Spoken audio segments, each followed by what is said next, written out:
So one person I love to call when I have a traffic question, because I know I did traffic for over 3 years here, is Jen Goodwin with NCDOT. So Jen, it's been an interesting scenario. We had some accidents earlier. I think people stayed off the roads. What I'm kind of concerned about is that we still have this last of this system. People said, well, it's another bust. Let's just enjoy the little bit of sleet that we have. What's kind of your mentality at NCDOT as we're still not done with this event? Oh, please stay home. Please don't go anywhere. Like you said, this is not over yet, and we still have a lot of work ahead of us to do to get the roads cleared. And you've been showing cameras and showing the images of what we're dealing with on the highways. And I just had a phone call with our staff engineers before coming on the air with you. And so we have been working on this.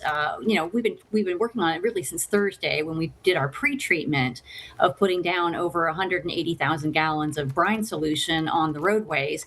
And then starting yesterday, we brought in our crews to start working rotating 12-hour shifts to start our de-icing operations. And so now we're trying to use salt, calcium blend, and still brine to get everything off of the road. But of course, the temperatures aren't really in our favor. They are slowly coming up from what our folks are hearing.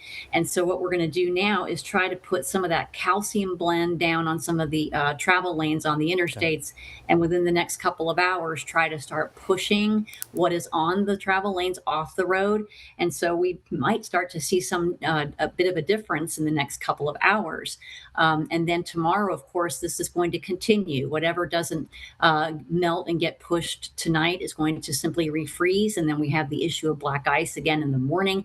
So people that might try to venture out tomorrow and go to work or just try to get out because they're not wanting to be cooped up anymore might still have some issues to deal with. And so that's why we're still strongly encouraging people to avoid any unnecessary travel so that our crews have plenty of room to work, because it's a multi-day effort. Go ahead. A great point there, and I'll just add that CMS has canceled all school activities for tomorrow, so again, that's another excuse to be able to stay home if you can. Is there an area statewide that, how is the state doing so far this morning and early afternoon? Has there been any issues? What is the update on that? There have been some issues. There was a bridge over on the coast around the New Bern area over the Neuse River that had to be closed early this morning because there were several crashes on that bridge. And so I think out of an abundance of caution, local law enforcement there closed it until the crashes could be cleared and the bridge could be sanded and salted again. There's also, I think, up in the Tennessee, North Carolina border area off US 321. Tennessee officials requested that we close 321 at the border because of some issues they were having on their side. And right now there is a crash on Highway 26 near the Green River Bridge. That's over in the Henderson County area. We've got a problem on I-77 up in Surrey County with an overturned tractor trailer. So there are still people trying to drive in these conditions, and we understand that sometimes travel is unavoidable, but it's very important to take it slow and to increase your following distance and to make sure that you have clear mirrors, and also not to use cruise control, and to make sure you've got a full tank of gas, and to let somebody know where you're going. And if you have to go out, to stick to the main roads that have been treated adequately as well, and that might see some traffic, if at all. And people do ask from time to time, how do you know which roads are going to get cleared when?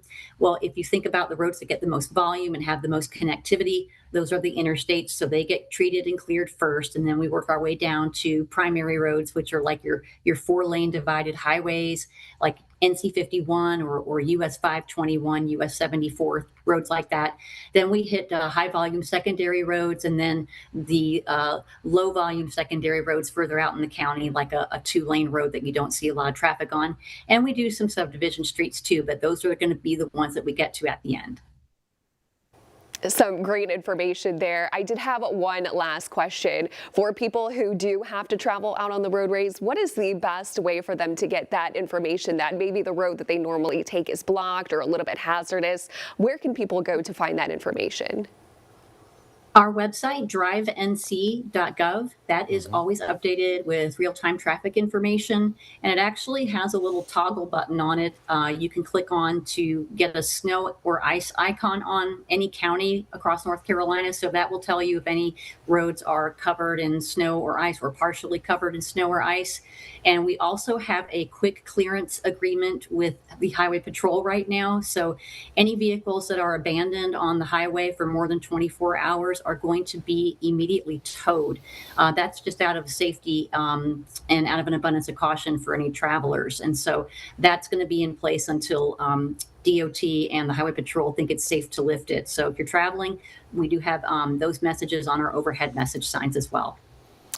All right, Jen, we're going to let you go. I know how busy you are, but I just want to make one more final note, and that is that a lot of people have been asking why wasn't there snow melts or ice melt effective this morning, but we were so cold, about 18 degrees. We're about to be 11 degrees on Tuesday. I want you to talk to people forward thinking.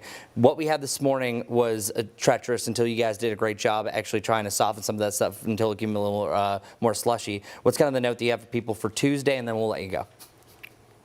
Well, I think at some point you can put everything you want onto the road, but at some point it does not have any effectiveness because it is too cold. But some of those areas we have treated more than once with salt, and that's why you're starting to see some of it melting. And we're going back over it more than once to try to activate the salt, and that's why we're starting to finally see some of it working. And also because the temperatures are coming up a little bit, and we think that the temperatures tomorrow are going to work in our favor even more. And that's why we'll hopefully start to see some improvement tomorrow. But we don't want anyone to let their guard down either, and just be reminded that stuff that's out there that melts will also refreeze. So this could happen, tomorrow morning, Tuesday morning into, midweek, just to be prepared for this to happen over the next several days. All right. Jen Goodwin, everyone, thank you so much. NCDOT. Hopefully we don't have to call you again very soon. All right. Well, Okay.